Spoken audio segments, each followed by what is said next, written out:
Chase Thomas podcast. My nephew needs me to record. See, I already hate it. I hate it.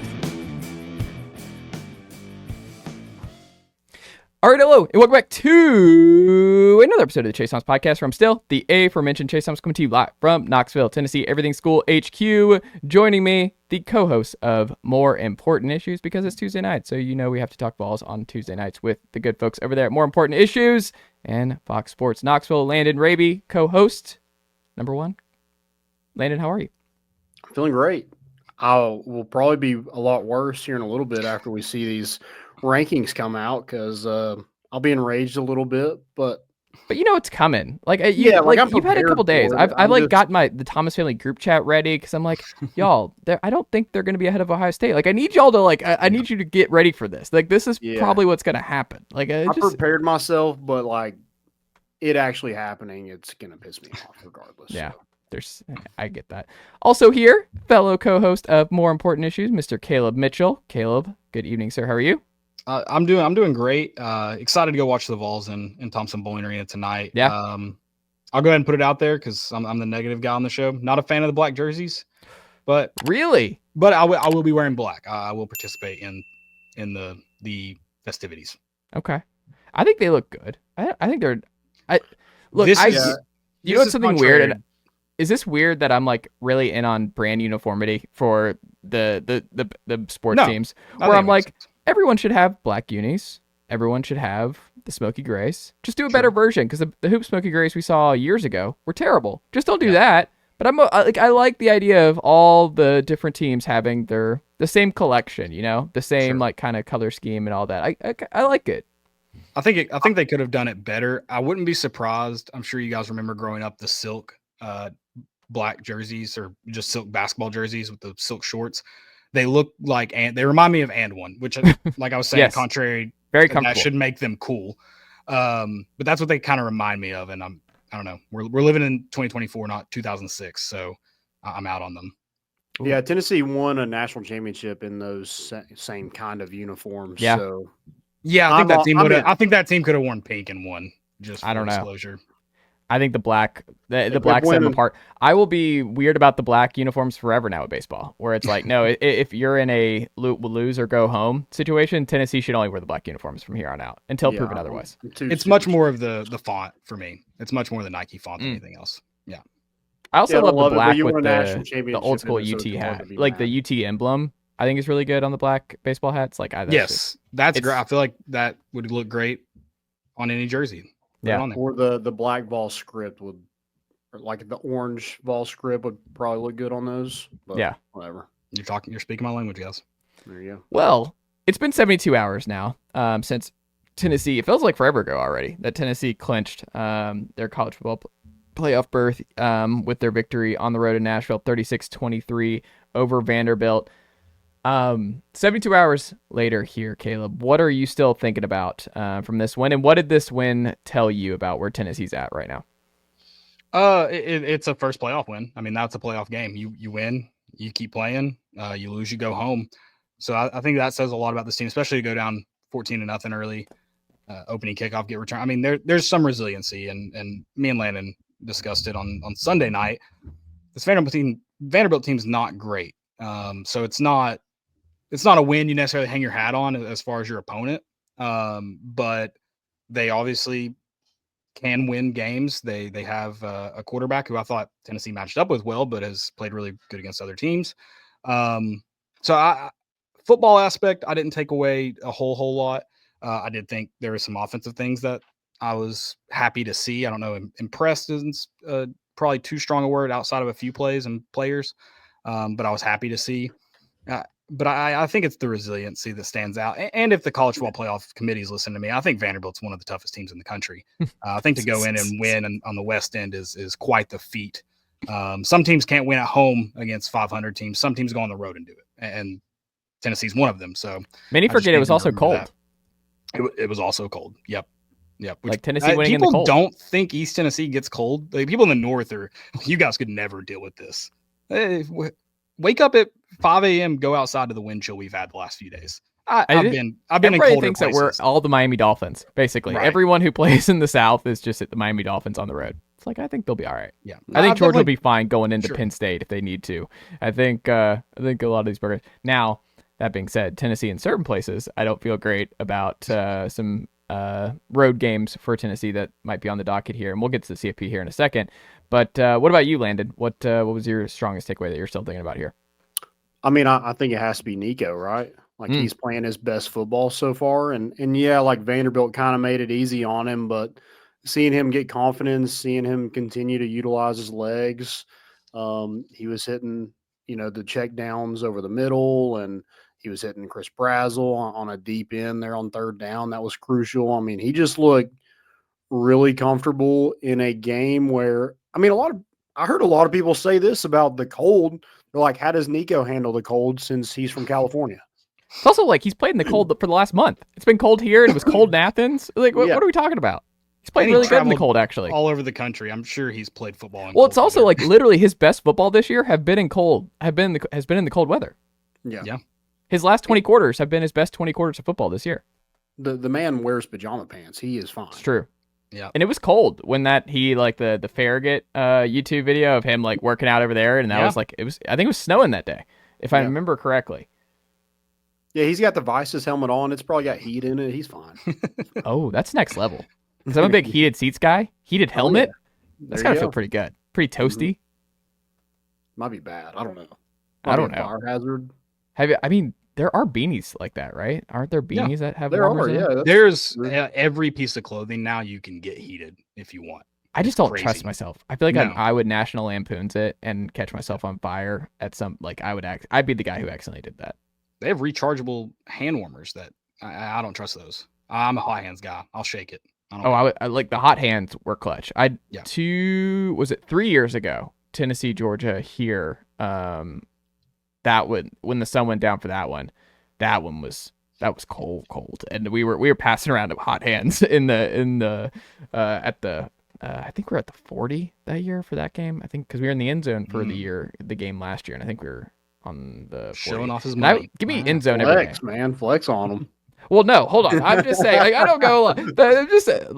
I'm just remembering like where I was sitting in terms of like remembering the cold and everything else. But I will tell you, give me end zone any day. Like I don't know. That's the football guy take. The football guy take is end zone. You get to see plays develop. You get to see holes open. Mm-hmm. You get to see backside guys where they're at. When the play's coming to them. Pause. Yes. Football guys like the end zone view. It's also with this offense, end zone's great because like 2022, I sat in the end zone multiple times, or 2021, excuse me.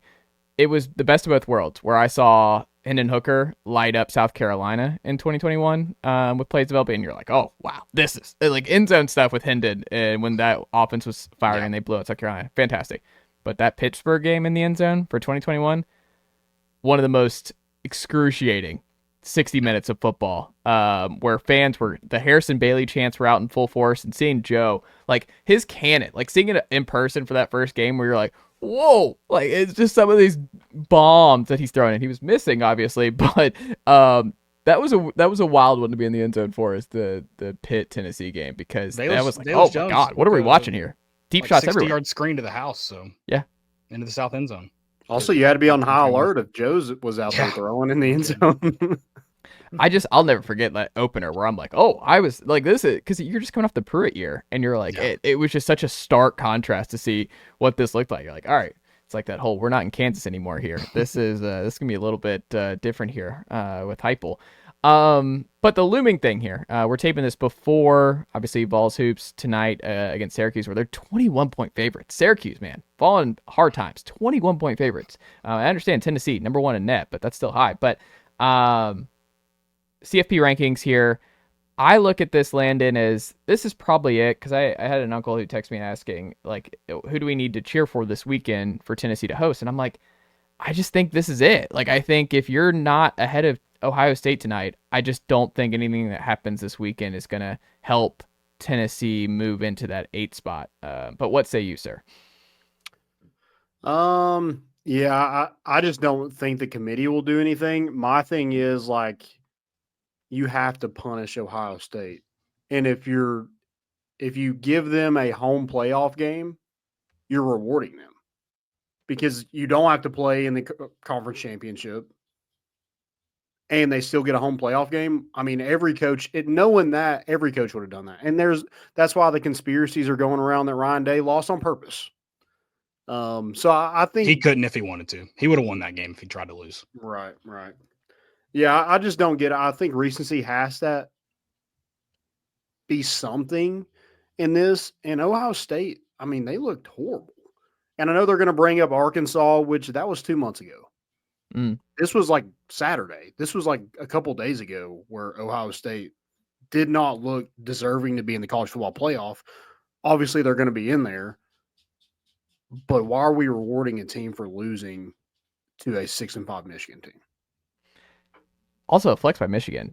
They beat Ohio State and then fire their offensive coordinator after the terrible performance. Like that's rough for Ohio State. We're like, they even fired their offensive coordinator because of how bad that offense was. Like it was one of the worst interceptions in the end zone you'll ever see from Davis Warren. That was an all timer. I mean, Michigan won without a quarterback. That's another thing. It's like, yeah, they lost, but they lost. They won without an offense. I mean, an entire offense. Yeah. That's. I don't even think you have to look. State's offense looked worse than Michigan's is crazy. I don't even think you have to look at recency. And I mean, you're right. If they follow their recency bias, then it should be Tennessee or hosting in the first round. But they don't have to do that. Arkansas was away. They're easily the same level as Michigan, unless you're the Michigan AD who calls them tough for whatever reason this year. Both have losses to top teams in the country playing for conference titles. Both of those are away. I think it's still Tennessee by a nose. It's not much, but how can Tennessee not be in front right now? I say that as a biased individual. Tennessee has a win over a number of, 11 going into this week. And the only reason Ohio State has one higher is because they refused to drop Penn State for anything, apparently. I don't get it. I mean, Penn State might be number one overall after this weekend. I think they could beat Oregon. I wouldn't be surprised if they beat Oregon this weekend. And then do you usurp them with Texas if Texas wins? Well, and you asked that, who do we cheer for? I think we cheer for Penn State and Texas to get demolished. Or I think But can you SEC, penalize them for losing an extra game? Like, I just don't know if the committee's going to do that. Like, I don't know if that's the realistic. only penalization you could receive is getting a home game taken from you. And that's the only, and I don't think they will. I don't think they necessarily should. By the way, tune in tomorrow or Thursday night. I am going to lay out Caleb's 12-team college football playoff. It is going to be a perfect encapsulation of what we've been given in this day and age in college football and the best way to go about it. But this also, we go back to when we were getting on to Indiana and Kurt Signetti a few weeks ago. Your man. Notre Dame is still skating by because of all the chaos around them. Notre Dame is lucky after that loss in Northern Illinois to even be in the conversation of a college football playoff team, let alone they're apparently just getting to host outright. Yeah. We're just giving it to them. They should be the last team in. If you lose to Northern Illinois, congratulations, you won 11 games. We'll make you the last team in. Well, they also got lucky here with the not being in a conference, because if they were in the ACC right now, they're fine. Like they don't have to sweat anything. They would have probably looking at a bye, because I think they'd be the best team in the ACC this year. Like they've been the ACC title game before in 2020. Like they're basically playing ACC schedule anyway. They got lucky because I think the conventional wisdom was they benefit from not being in a conference because they're gonna be assured a playoff spot every year if they can go 10-2. But you see, like, there's not a lot of margin for error, and you can't make up that ground if you drop 2 games, especially if you're at Notre Dame, because I think there's going to be a lot of talented 10-2 teams in the SEC and Big Ten that are going to gobble up a lot more spots than maybe Notre Dame had previously anticipated.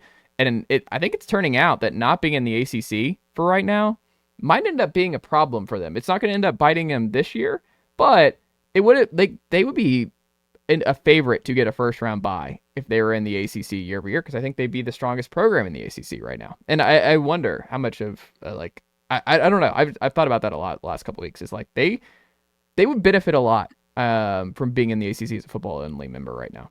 Year over year, you're right. But I mean, when you look at this year, and this year won't be the only time this happens. They're going to, if any other non-Power 4 team lost to Northern Illinois, they wouldn't be in the conversation for the playoffs. and they get to go by just because they're a name brand. And in this day and age, are they really that much bigger than Boise State, name brand wise? I think they're bigger than Boise State. If you take out the boomer generation, if you go look at 2000, when did they get huge? 2006? Boise? And when was Ian Johnson 2006 to 2024? Was that 2006? I think it was the 2007 Fiesta Bowl was the year that they won the Statue of Liberty, I believe. It might have been the 2006 Fiesta Bowl, 2005 season. That hurts, man. I cannot believe that was the 17 years ago. Good God. I bet if you polled the NCAA generations, it would be much closer than you think of Boise State, Notre Dame, who you prefer in terms of like fans of, play with, that kind of deal. So in terms of like the Tennessee aspect of this, and I kind of want to end here with this kind of our speed round here of the more important issues, Chase Thomas podcast collaboration tonight, is I want to get y'all's perspective on this because I've thought about this a lot this week. I'm going to write about it more this week. But of the three possibilities, because we'll still see and like we'll see how it goes tonight, but would you rather go to Ohio State, Penn State, or Notre Dame? Because I think those are your three options here right now for Tennessee. Is probably one of those three, but I think it's probably Ohio State. Of those three, who would you most want to have? And what do you think the line is going to be if we get an 8-9 and Tennessee is in Columbus after this week? So those are three options. Those three. I think those are the only three realistic options for Tennessee. I'd rather go to Notre Dame. I think I would too. I just don't like Ohio State and Penn State. Their defense kind of worries me. Notre Dame does not scare me. And number one, because they don't prepare. Well, and that's kind of all the Big Ten teams. They don't prepare for Tennessee's tempo and their offense. Yeah. I think the SEC has gotten a little bit better at defending Tennessee, and that's why you haven't seen just the big play after big play after big play, because it is something that it took a while for them to learn how to stop or learn how to coach against a little bit. But Notre Dame, their biggest wins are against triple option teams. This is totally different. And a fraudulent A&M team. That's true. Yeah. They don't have a quarterback either. So yeah. No, I agree. I think it's Notre Dame's one. It's also the stadium atmosphere, right? Sure. I don't worry about Tennessee being in over their heads with the crowd. Like the Notre Dame crowd, if Northern Illinois can walk in there, Notre Dame's not known for I don't think that's going to really phase them. Happy Valley in Columbus will be a different deal. I think football Jesus definitely different levels. Really scaring me because Northern Illinois won on that field. Yeah. So. Yeah. I'll stand on the take of I'll gladly play Ryan Day in a playoff game. I think if this year hadn't proven me correct on that take, I don't know. Even on the road, you feel good about Tennessee's chances in Columbus? Feel good? I didn't feel good about our chances in Nashville. I don't know what to tell you. What do you think the line is? If Tennessee went to Columbus? Yeah. I think it'd float around 9, maybe get up to 10. I think it would be the Georgia line. I'm leaning to 10 or 11 that Ohio State would be a favorite. Really? I think they'd be a double-digit favorite, yeah. Yeah. I think double-digit would be close, but I think 8-9 would be about where it's at. I think Ohio State's one of the more talented of those three, probably definitely the most talented of those three. I don't want to play James Franklin. He has Tennessee's number, apparently. Yeah. Definitely don't want to play at night in Happy Valley if I don't have to. And I think Ryan Day is a massively overrated head coach, and if they lose in the first round, he gone. And I think he'll take a playbook from his favorite coach, and he will have health problems. So I'm going to go ahead and say praying for you, Ryan. I'm going to go ahead and put that out there. The Ohio State matchup to me, and we could put a bow on it here, is that I think with the receivers, they have the best receiver trio in the country. I understand they've had their ups and downs a little bit. Their defense is number one in FEI defense on BCF Toys still. There's still a lot of talent on that defensive line. I think they're a bad matchup for what Tennessee is limited in their secondary with the safeties and linebackers. I think Ohio State would chunk play and put their Emeka Ibuka, Carnell Tate, Jeremiah Smith, would put this Tennessee defense in a lot of trouble with the chunk plays and not being able to get off the field. I think it'd be some iteration of what we saw in Athens. what makes you feel a little bit better is that their offensive line's really banged up, and Tennessee's defensive line is pretty healthy right now, so that should be. But we thought that going into Athens too, that they should be able to win the line of scrimmage there. I just don't want anything to do with that matchup and these receivers in space against where Tennessee's at linebacker and safety and coverage. I don't know if they're going to be able to get off the field enough against Ohio State on the road. I'm with you on that because there's more talent at Ohio State than those other two teams. But right now, like, everybody is like fire Ryan Day. Like, he is a loser. But I mean, he almost beat Georgia 2 years ago in the CFP. Like, that was not, like a much better Georgia team. Coaching decisions is one of the main reasons, if not the main reason why. But they're right there. Like they're close. But yeah, that's what I'm surprised they weren't all this year. Head coach at Ohio State. If we get into a 2-minute situation with Ohio State, I'm feeling much better than I do in most games. Because I'm like, he's going to do something stupid here. Count on it. I think Nico has to play like a Heisman to have a chance in Columbus. I think Nico has to be running efficiently. I think Nico has got to be, like, Dante's got to be healthy. I think any game from here on out, that's the case, though. Probably true. That's my. So we'll see. Just go win the damn thing. Yeah, I'm here for it. I'll get up for it. I just don't like. It'll be one of those where I don't feel good about it. Like, it's just like, let's see what happens. But I'm not going. Like, if it's Tennessee and Columbus in 3 weeks, enjoy it. You're in the CFP. Does Ohio State even want to play a home game after what just happened on that field? I think they would get up for Tennessee. They got to repair their flag hole in their artificial. When's the last time Tennessee even played Ohio State? How long are we looking at here? Oh, was that 90? Was that Eddie George? I was about to say, I thought we played an Eddie George team, didn't we? That's a long time. Yeah, was that 96, 97? That's what I'm saying. Like, it's been a long time. Like, they're gonna get up for this game. Like, this is a big time two brand situation that have not played each other in a really long time. Yeah, Ohio State will be rocking. Is my guess. It'll be cold. It'll be cold. Here's a fun fact: Tennessee and Ohio State have played one time Ever? Tennessee is 1-0. There you go. Facts that is only. According to Winsipedia. Analytics has never let me down before. So one time. Do you use Winsipedia? It rocks. What was 20-14 in 1996 at the Citrus Bowl? Can't spell citrus without UT. Steve Spurrier got that one right. I love it. Landon, Caleb, what can the good folks check out from you and the team over at More Important Issues and Fox Sports Knoxville this week? Yeah, we got a lot of stuff going on. We're trying to boost up the YouTube numbers a little bit, so we're teaming up with Chase, obviously. Also, we had Connor Pavoloni on about a week ago and released that, I think, on Friday morning. So go check that out. Just to sit down with him and to hear him talk about Tennessee and his time there, and obviously the baseball program and just Tennessee athletics in general. Just hearing him talk about it is really cool to see, because he was there and he just keeps coming back like this place is his home. So it really, really awesome interview to kind of check that out. We'll be back on the airwaves of Fox Sports Knox on Thursday night, and hopefully coordinating a home playoff game at some point. I hope so, man. Well, like, it will be. I hope so, because it really would be rocking. But I just, I don't know. Yeah. What about you, Caleb? Anything else to throw out there before we go? No, that's it. Tune in Thursday night though to hear my college ball playoff proposal. It is the best proposal. Some are saying. That's a tease right there. That's a good radio tease. Yeah, if the Michigan AD has any stones, he will just put it to Ohio State tonight. If I was the commissioner, I would drop Alabama out as a Tennessee guy if they lost like that. If they lost in the Iron Bowl this Saturday and that was their first loss of the season, they're done. We've seen them in a playoff scenario. We don't need to see. Well, I think Alabama's out if Clemson wins. If Clemson beats SMU, because I think SMU will get that last. I don't think they're going to kick SMU out. So then I think you're still going to get two ACC teams. I think SMU stays in and Bama's out. Bama's got crazy because Ole Miss's resume is.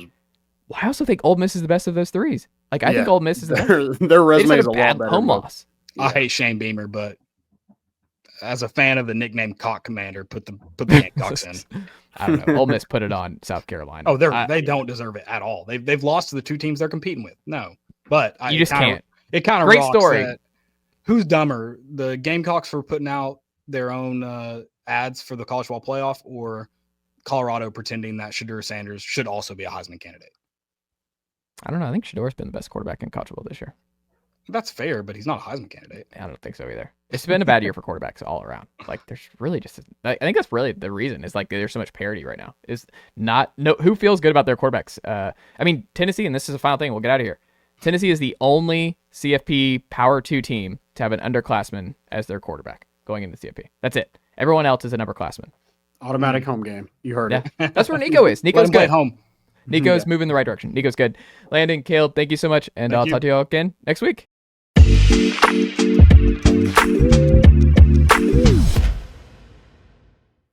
All right, hello, and welcome back to another episode of the Chase Thomas Podcast, where I'm still the aforementioned Chase Thomas coming to you live from Knoxville, Tennessee, Everything School HQ. Joining me, 5starpreps.com publisher, editor, writer, photographer, do-it-all guy himself, now YouTube star with the with his YouTube countdown show ahead of all the action on Friday nights. Jesse Smithey is here. Jesse, good morning, sir. How are you? Good. I appreciate you having me on. I don't know about photographer. I hadn't delved into those things just yet. We have some awesome people around us who do that, but wait, have you never ever on the sidelines? You've never used any photos that you've taken for so many years? I mean, just a little, but I mean, we hire a great group of photographers to go out and shoot for us each and every Friday night and Thursday nights and sometimes Saturday, and so I'll be taking a few of those down to Chattanooga with me this week. There you go. Is it like a rule that we have to have frigid, just cold fronts for every Chattanooga BlueCross bowl? Because it feels like last year was like this too, right? Chattanooga duped us big time a few years ago. The very first year we were down there, remember when it was in Cookeville up on the plateau, I mean, winds are just sweeping through Tennessee Tech Stadium. It's always like 25 and rainy or snowy and cold. And then we transitioned to Chattanooga in the first year. It's 72. It's sunny. I go play golf on one day down there at Sweetens Cove, which is a great place in South Pittsburgh if you've ever been. And it's just sunny every day. We're like, Chattanooga every year, please. You know, let's have this every year, please. And then after that, yeah, it's been 40, 30, rainy, snowy. Last year, it was just miserable conditions on that Saturday championship day. So I peeked ahead to this week. We got some 40s on Friday, Saturdays in the 50s and sunny. So I'll take that over the snow and wet any day. I love it. Do you think there's any chance they eventually get to Nissan Stadium or no? I don't think Nissan Stadium. I think the new Titan Stadium. I think we'll see the Titans snag those games immediately. Now, that's just from some people that I've talked to in the mid-state that I highly trust. But I think once that stadium gets finished, just given already the relationship that the Titans have with the TSSAA, and you can put 9 games in a climate-controlled setting and have people coming to the mid-state from all over Tennessee, I think the Tennessee Titans would be all about that. I think the TSSAA would be all about that. I grew up, I guess my heyday of high school football when I was in high school was in the mid-'90s, and it was at Vanderbilt. And I loved having a centralized location for these championship games, whether it was at Vanderbilt, and then when I got into journalism, it was at MTSU. It just makes sense, right? Given the layout of this state, and there's people who have problems driving from Memphis all the way to Chattanooga, or they had problems driving from Memphis to Tennessee Tech. It makes more sense for it to be in the mid-state. So hopefully these things that I'm hearing now come to fruition and we get those championship games at the Titans' new stadium, whatever it's called, here in a couple of years.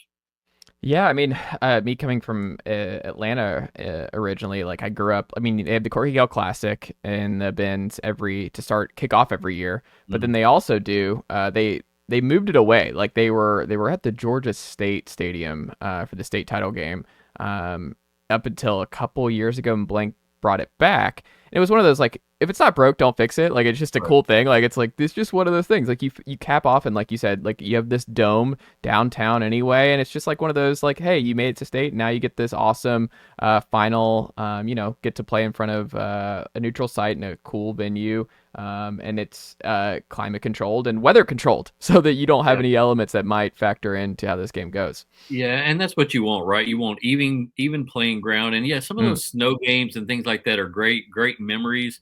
But at the end of the day, you don't want one team having an advantage because they can run the ball in rainy conditions and the other team is thrown for 3,500 yards this year, and all of a sudden they can't do what they do to get them there. You want best on best in a controlled environment talking about the weather, and just let it play out that way. So I'm much more of a lean towards enduring this thing. Again, I don't know what they're going to call that stadium. Yeah. Can it really be called a dome? Isn't it just like a rectangle square? I mean, I don't know if it's going to be dome shaped over the top, but it's indoors. That's all I care about. Yeah, the retractable roof. That's the new model everybody's doing now. Is you have the opportunity to both, unless you do the Jerry Jones thing, and where you don't think about which way the sun's going to be coming in. Yeah, we don't need that. We get enough sun coming in the basketball championships at the Glass House in Murfreesboro, at the Murphy Center, it's called, and they've put up drapes all around that, but inevitably somebody messes with the drapes during the game, and all of a sudden these beams of light just come in through one end of the arena and just blind you. And so yeah, we've dealt with that on the high school scene in basketball, so we don't want any of that in football. No, and I mean, hey, maybe like one of the things you could do with Alcoa back, like Alcoa it's 1st and 20 for every Alcoa snap. Instead of the elements getting involved, we can do 1st and 20 Alcoa every time. I'm sure Westview would love that this Friday night, going against the 9-time defending state champions in Class 3A. Alcoa leads the state in all-time football championships won with 22, and this is their last go around in Class 3A before they hop up to Class 4A next year. So it's going to be a meaningful game for both programs as Westview tries to win a championship in 3A. I think they won it in 2021 when they were a 2A team. And, of course, this is Alcoa's last run through in that classification. So a lot on the line between those two programs.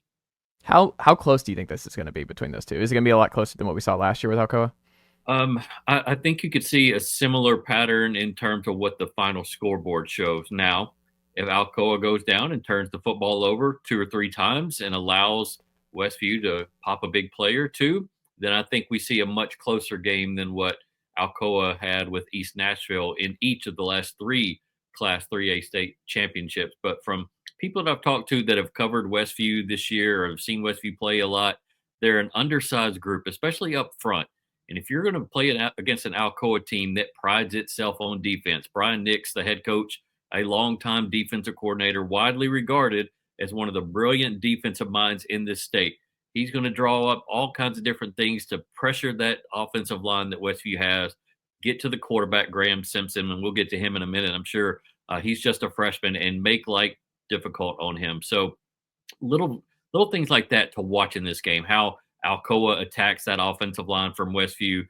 Can Westview create a few turnovers for Alcoa? If not, I think Alcoa rolls by 14 or more. I'm curious. I mean, now that it's happened, because, I'm sure you've talked to just so many high school football fans that have been longing, who don't go to Alcoa, who are not Alcoa guys, who have longed to see them move up. And now you talk about like next year, they will be moving up.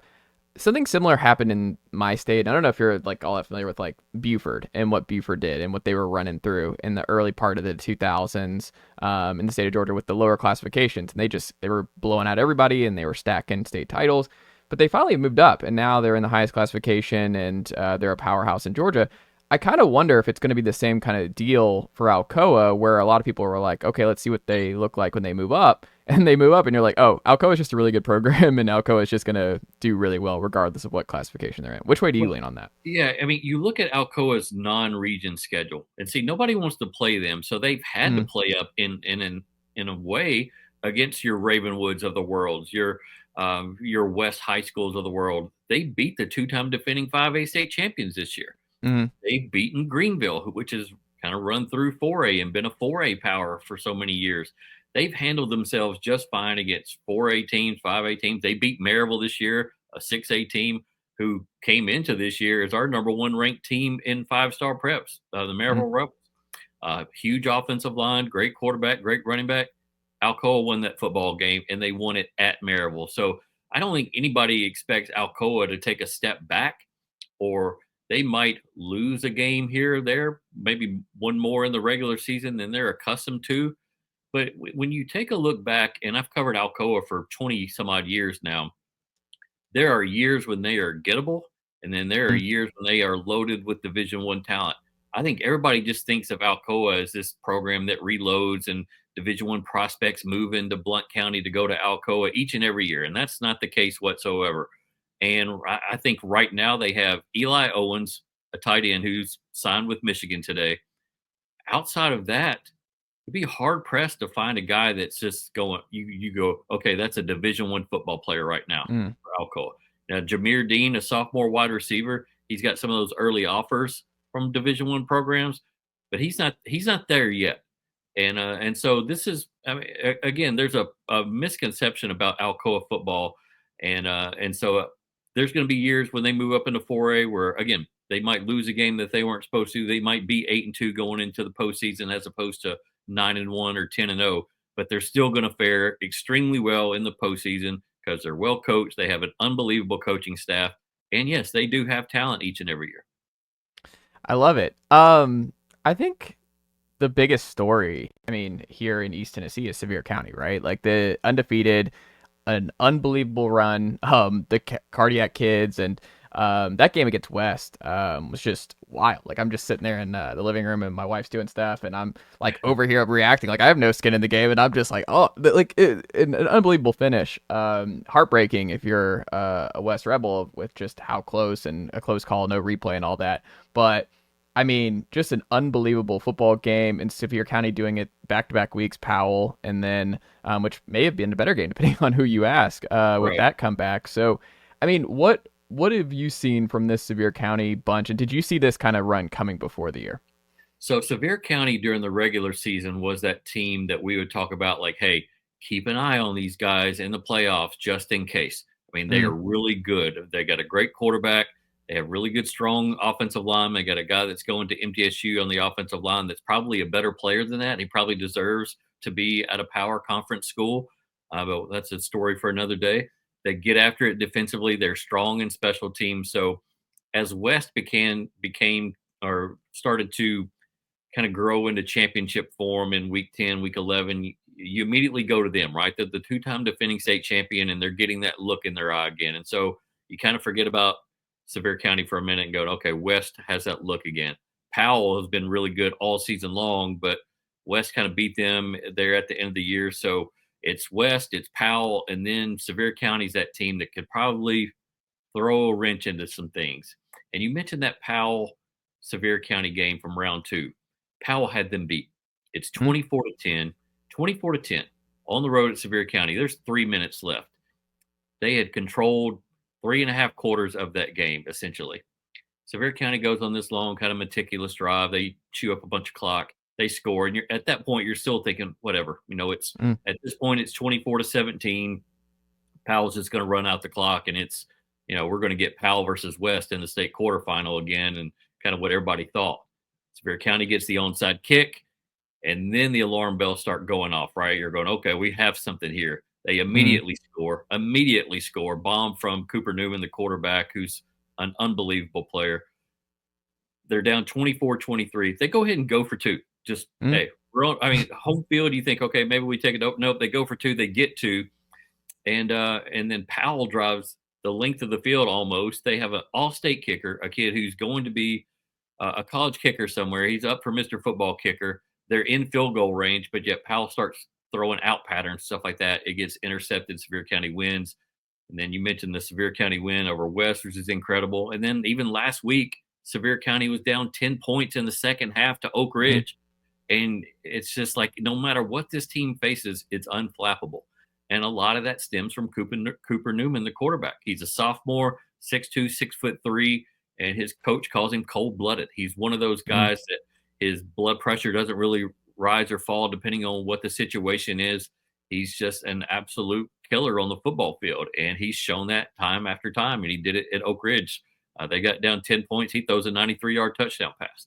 Arm strength, football IQ, everything wrapped up into that young man, and Sevier County kind of goes as he goes. Cooper Newman seems like a D1 guy, right? Like, do you think he's a Power 4 guy, or how high do you think the ceiling is there? Right now, Virginia Tech was the early offer for him, and they have early offered quite a few guys in the area. I think this spring, as Cooper Newman takes this wave of momentum that he's on and goes into some of these camps, shows how big he is, shows his arm strength, I think more offers are going to come. Do I think he's a Power 4 guy? Ultimately, I think he is. I think he's that strong mentally. We've seen his arm strength. We've seen him get outside of the pocket when he's flushed out of the pocket. still be able to throw across his body no matter what side of the field, deliver it on a dime. He's different. That's all I can say. He's different. It's not hard to see a Division I quarterback in high school football. It's just not. He's not one of those guys where it's like, well, I don't know, if he grows another inch or two. It's just a no question when you watch him. Yeah. I mean, that's kind of, not the same position, but Eli Owens, you watch him play and you're just like, oh, that's a D1. That's a power 2 tight end. And there are just some guys, you just look at them. Yeah, Eli Owens, you could tell from 8th grade. We watched him in middle school. We had heard about him and a couple other Alcoa kids, and we don't jump down to middle school coverage very much. But we wanted to see what these next guys are going to be like coming into Alcoa. In 8th grade, Eli Owens was a 6'2", 220-pound running back, just destroying little, 5'6", 140-pound linebackers in middle school. And at that point, you're looking at him, you're, well, he's not a running back, but I can see him as a hybrid tight end. I could see him as a defensive end, an edge, a linebacker. So I'm still not certain what he eventually evolves into. Now, I think he starts out as that H-back kind of tight end guy that you can move around in the offense at Michigan, but he's still really good on defense too, and that's why Alcoa uses him on defense. If Sevier County wins this week and finishes perfect, like where does this rank in all the years that you've covered high school prep football here in East Tennessee? Is this like one of the best runs you've seen in a long time? Where does it rank? Have you started thinking about that just with what they've had to do to get to this point? I'm not one to kind of place things or rank things in my career. I get asked that quite a bit. Who's the best player? What's the best game you've been to? Chase, the story I tell the most, and this is early in my journalism career, back when I worked at the Knoxville News Sentinel. In 2005, you had a region up here with Catholic in it, with Harrison Smith. You had Dennis Rogan, the running back at Fulton, who eventually wound up on the roster at Tennessee. You had a really good Carter team. You had some other teams. And then there was this Livingston Academy team, which had no business being in a region with Knoxville schools. I mean, Livingston Academy is way up above Cookeville and, just had no reason to be in that region, but it was. And in the regular season, they played some people close, but just couldn't beat Catholic or couldn't beat Fulton. They were 5-5 going into the postseason, and they ended up winning the 3A championship that year. Ended up beating Carter, ended up beating all these teams that they could not beat. And they had a quarterback named Wilson Cates who ended up going on to play Ivy League football. That was just one of those guys that had a chemistry about him, a grind, a will about him, that just his teammates just followed his lead. And there were a lot of dramatic wins in that postseason run. Now, Sevier County's undefeated, so I don't want to put it as like this miraculous team. I mean, we've all, again, kind of back to what we talked about, knew they were a good team and thought they could make a decent playoff run. But for them, a program that won a state championship in 1999, got back there in 2015 when they had former Vanderbilt quarterback Deuce Wallace kind of running the show. This is a huge step in the direction that they want to go in, which is be a power year in and year out, to where people expect Sevier County in the semifinals for state championship game every year.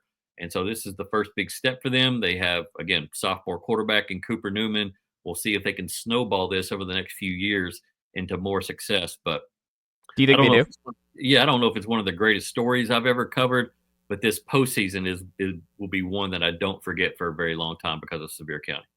So do you think they cap it off and win it all this week? Well, you look at what's lined up across from them in Page High School. Page High School has been to the last 3 Class 5A state championships. In 2021, they lost to Powell, Walter Nolan, who ended up at Texas A&M, and great player. And Powell also had Aiden Green on that team, who's a wide receiver at Virginia Tech. Jordan Potts, who was quarterback at Tennessee Tech. That was a loaded Powell team in a great game. The next 2 years, West took care of them. They blew them out 2 years ago. Then last year kind of came down there into the end zone, and West made a great stop. This Page defense has not allowed an opponent in 14 games to score more than 7 points. They allow 2.2 points per game. So it's just one of those what's going to give in this game. The Sevier County offense, which has these great numbers.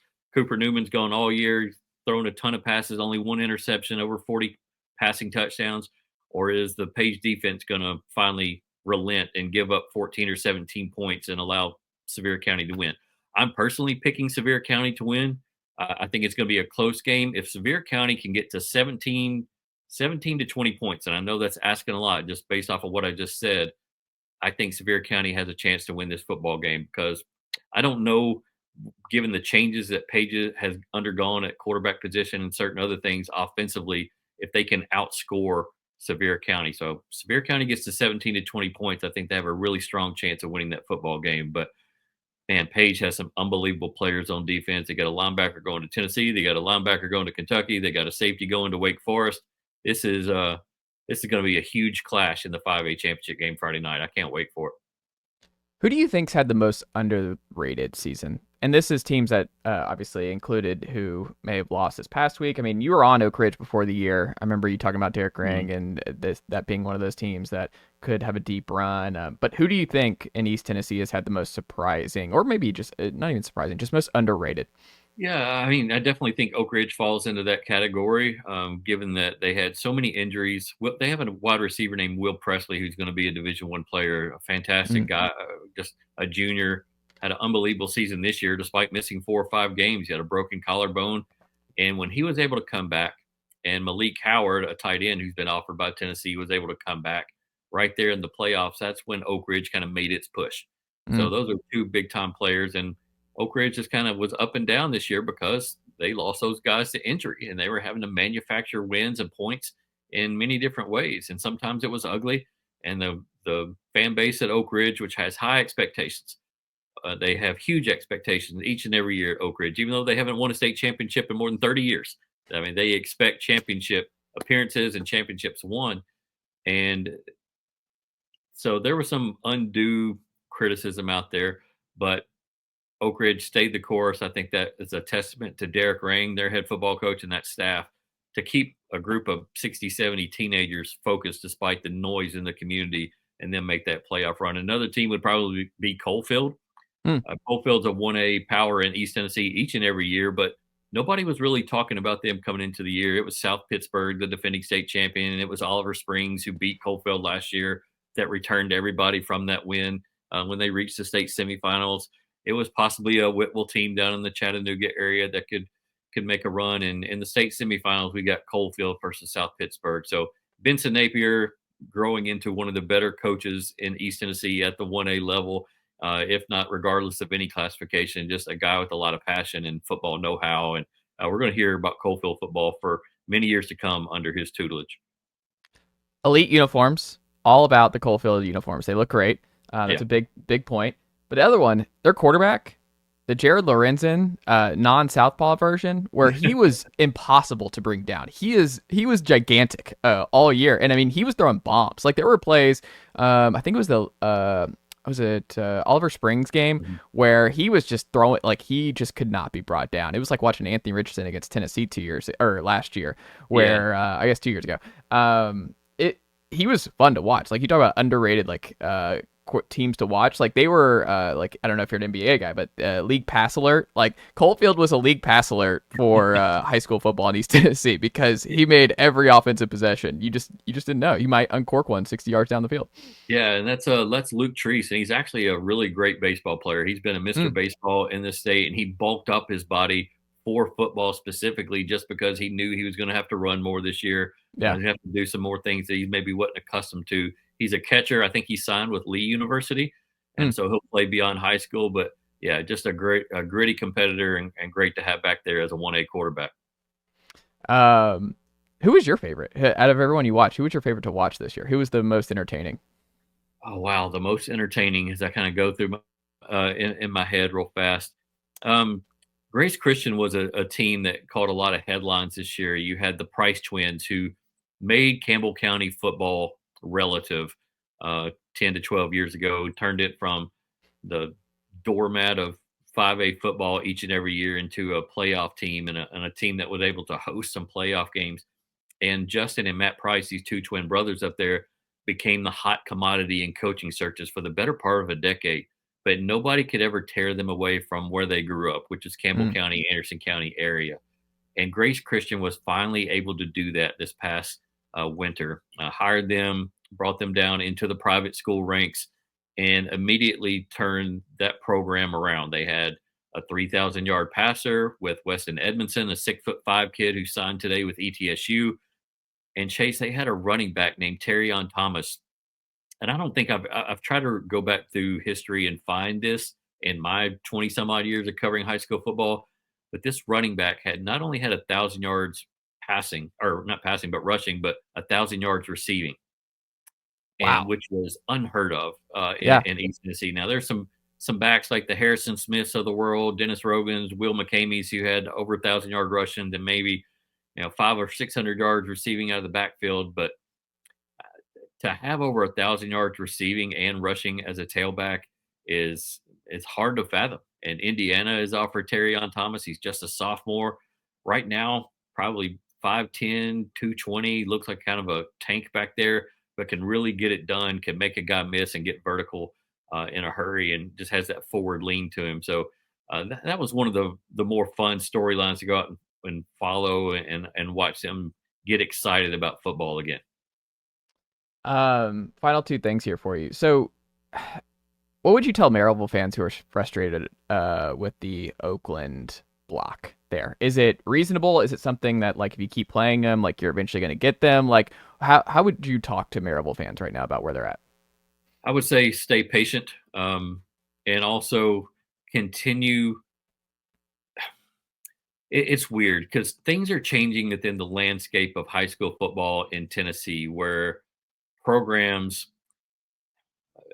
are able to get players into their programs, and it's made life difficult for Maryville.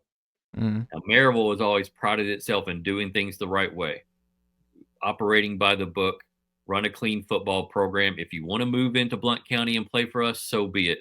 But we're not going to go out there and scheme and connive and get kids into our school. But doing things the right way has kind of put them behind in 6A. Now, I'm not going to name any teams out there, and I'm not saying Oakland did this or did it, but you can just see things changing across the state where it's not being policed as hard. Guys are transferring with more regularity in their bigger schools. And look at Bradley Central last year. Boo Carter moves in. They had another kid from Ray County move in. I think one other player move in, and all of a sudden, Maryville can't beat them. Yeah. Maryville Bradley County and Cleveland, didn't they trade quarterbacks in the middle of the season? Yeah, that was this year. And then this year, Bradley Central takes a step back because those guys move on to play college football. But it's just stay patient, keep doing what you're doing. And I feel like if you do things the right way, there are going to be the players that want to play for programs like that, and whose family don't get duped into the, hey, come move over here. There's a lot of momentum over here. We're doing this, that, whatever. I think Maryville has its heyday again. It's just, I don't think they're ever going to be at a point, given what's happening within the parameters of the state, where they can reel off undefeated season after undefeated season after undefeated season like we saw them do in the mid-2000s. When they went up into 6A, did they win championships again? Yes, but it became harder. And now that they're firmly cemented in 6A, it's always going to be hard. They can still carry the banner for 6A football in East Tennessee, but there are programs out there in 6A that just have more talent, and they have just as good of coaching. It used to be they had George Quarles, the best coach in the state, and they still had Division I talent, and nobody could really match wits with them. They could maybe match talent, but they couldn't match wits with them. Maryville has great coaches, but so do a lot of these other programs. They have championship caliber coaches and staff. So it's just the playing field leveled out a little bit for Maryville. Again, stay patient, keep developing your players like they always do, and then you're going to hit that cycle up. And I think that could possibly even be next year. They return their quarterback, Will Jones. He's just a sophomore this year. They get Brody Smith, the big lineman, back. They have really good running backs coming back. So there's still going to be pieces in place for them to continue winning in 6A. It's just stay patient, keep doing the right things, and I think that eventually pays off for them. I love it. Jesse, what can the good folks check out from you and the team over at 5-Star Preps this week in preparation for state championship week here? Yeah, we got some preview stuff up on the website right now for the 3A and the 5A championships. We have our social media show that'll be up on all of our social media. It's a 30-minute show that we do each and every week called The Walkthrough. It'll be up there kind of getting people prepared for state championship week. A lot of basketball coverage. Got basketball previews up on the website. So we don't stop when football ends. We go straight into high school basketball. We got big events coming up in December that we're putting on. So we're full steam ahead, man. I love it. Jesse, keep up the great work, my friend, and we'll have to check back in again soon. All right, Chase. Appreciate you having me on as always. Nicely done, nephew. The Chase Thomas Podcast. Hell yeah.